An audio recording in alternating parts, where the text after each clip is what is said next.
And now a good transition to our next speaker, Mr. Mike Duffin from the U.S. State Department.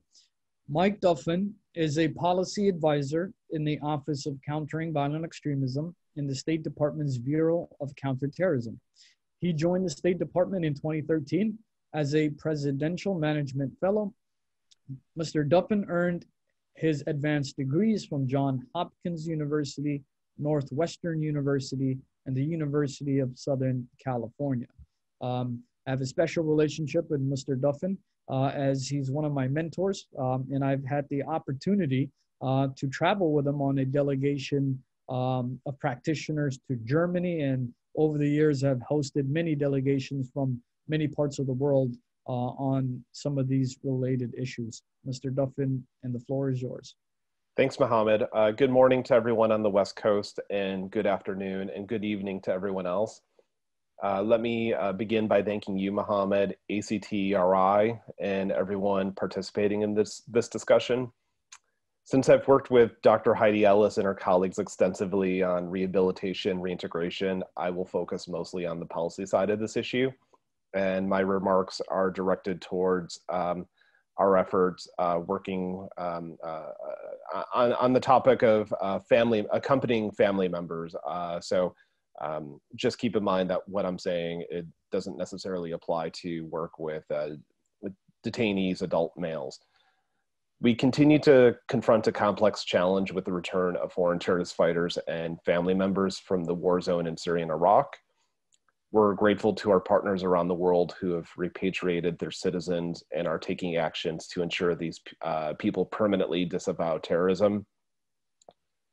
The United States is committed to ensuring both the successful rehabilitation and reintegration of foreign terrorist fighters and accompanying family members who traveled to Syria and Iraq, and that their experiences there serve as a cautionary tale for others in their home communities who may be considering following in their path. COVID-19 adds additional challenges to an already difficult task, but we must find ways to engage returnees and ensure that this pandemic does not magnify the grievances and vulnerabilities that contributed to their radicalization and recruitment. In Central Asia, for example, we recently facilitated a virtual dialogue between practitioners in Kazakhstan and Kyrgyzstan to discuss best practices on rehabilitation, reintegration.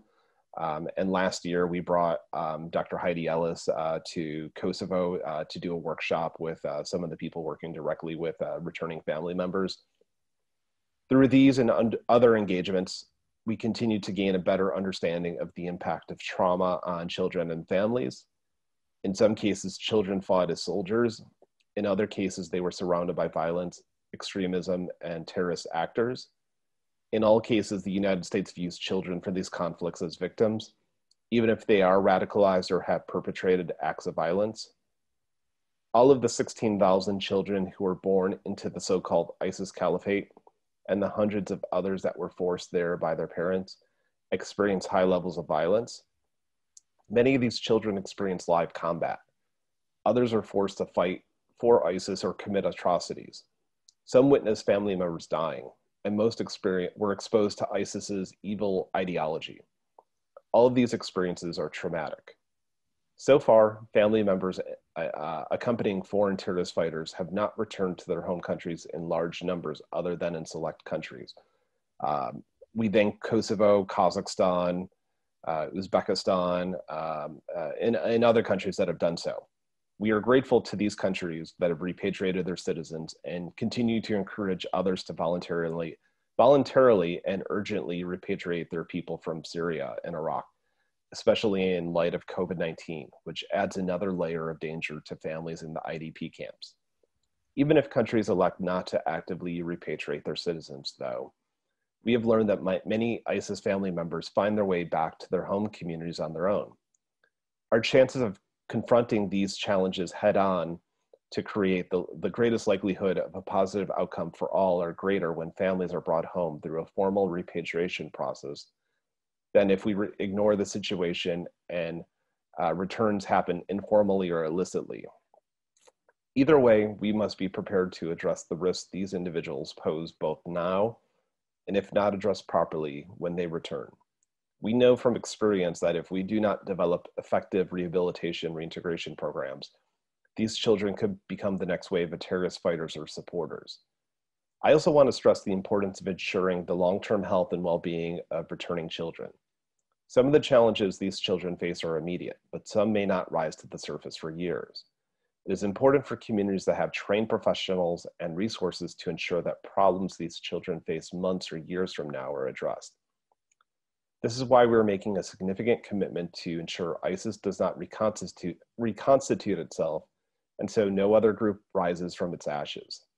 This year, we have committed over $1 million for capacity building programs on rehabilitation and reintegration for family members of foreign terrorist fighters across multiple regions. In addition to that commitment, we support the implementation of Women Without Borders Mother Schools program. Working with local partners, Mother Schools aims to facilitate community engagement and cement the role of women in CVE initiatives. The United States supported mother school programs in Bangladesh, Belgium, Kosovo, Montenegro, and North Macedonia, which is in addition to the mother school programs supported by other donors. We commend the Global Community Engagement and Resilience Fund, or GSER, for beginning rehabilitation reintegration programs in Albania, Kosovo, North Macedonia, and Tunisia. The United States is a proud donor to and board member of GSER. Lastly, we are increasing our support to the Strong Cities Network to ensure local governments around the world have the tools to help communities address the vulnerabilities that contributed to foreign terrorist fighter departures. Together, we in the CVE space are all operating in very unique times, to say the least, with unprecedented challenges and opportunities, be they related to the pandemic or rehabilitation reintegration. Given that we are in relatively uncharted territory right now, we can certainly expect some ups and downs, as well as the need to evolve our responses as we move forward with this work. Thank you.